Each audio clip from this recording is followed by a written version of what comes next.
Donald Trump is threatening half of the world's economy with a 100% tariff in Brazil, Russia, India, and China. The BRICS nations go ahead with plans to launch a currency that could compete with the US dollar. If this happens, the ripple effects will be massive. You could have been paying double for essentials like shirts, machinery, and even your favorite beer. But is this a real economic threat or just another of political Trump rants? Here's the truth.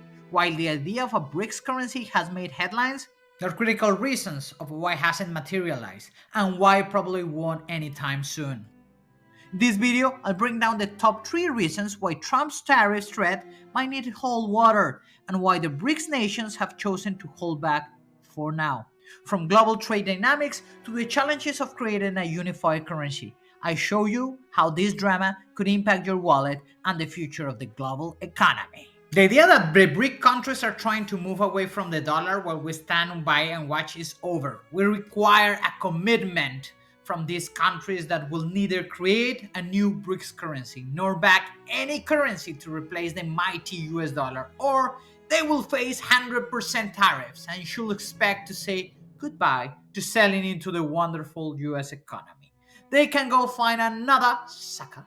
There is no chance that the BRICS will replace the US dollar international trade, and any country that tries should wave goodbye to America. Well, that was the words that President Trump just issued on his Twitter account.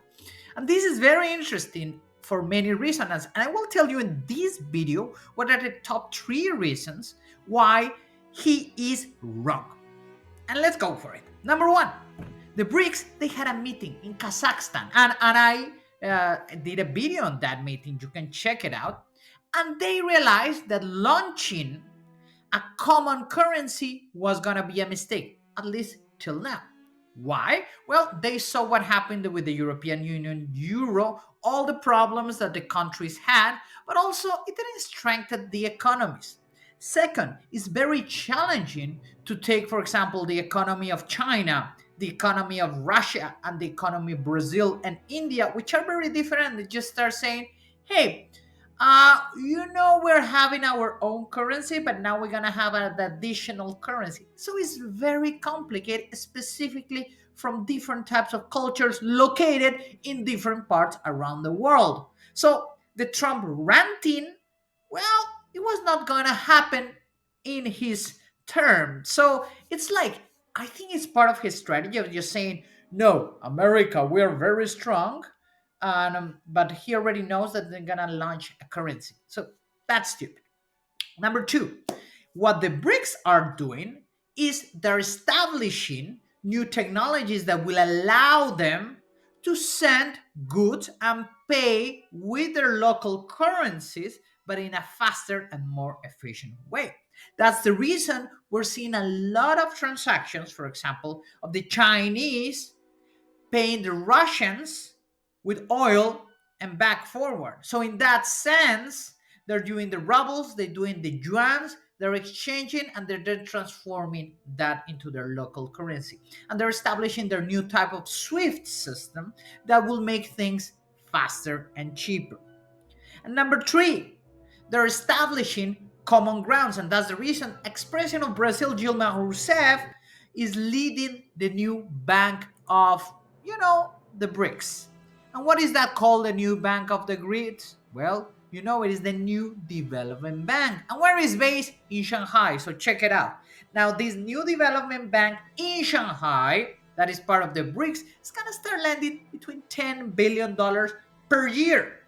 And the key thing about these elements of this lending, it will help BRIC economies to work. But check that, they're lending in dollars, which is connected to another video that I did on how China launched their first experiment in Saudi Arabia, trying to show that they can launch government funds with US dollars.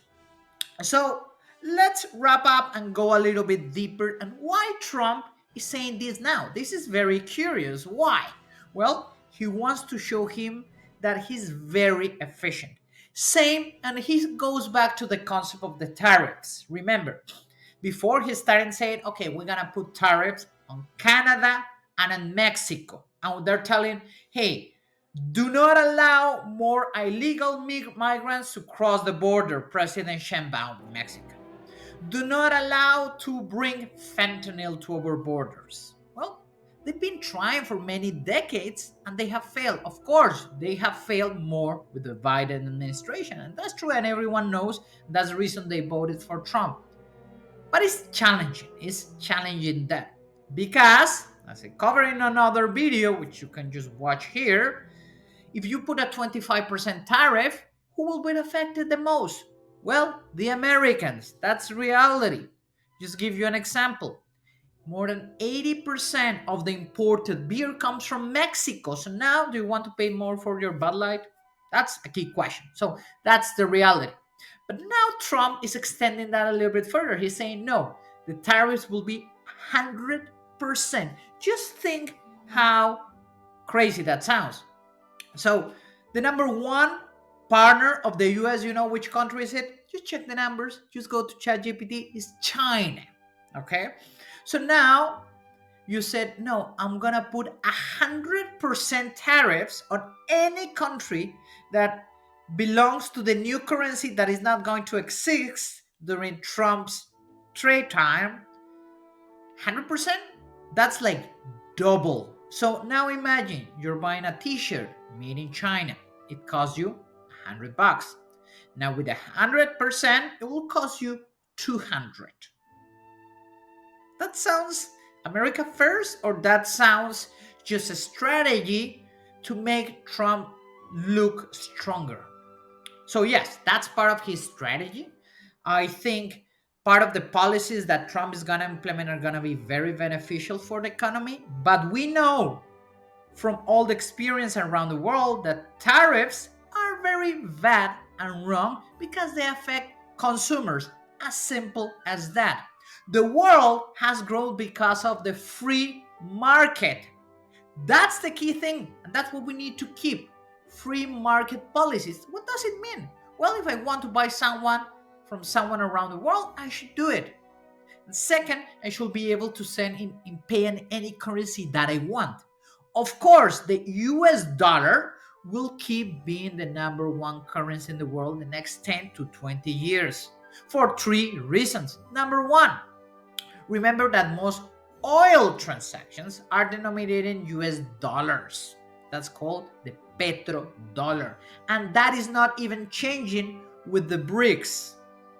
Number two, reserves around the world mostly are held in US dollar. That's the reason even China has more than $850 billion in US dollars.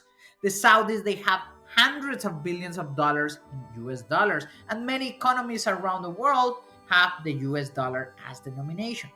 And number three, the stable coins, which are the new type of coins that are going to be transferred using blockchain technology, most of them are denominated in US dollars. We have two: Tether, USDT, and Circles, USDC, which is used by Coinbase.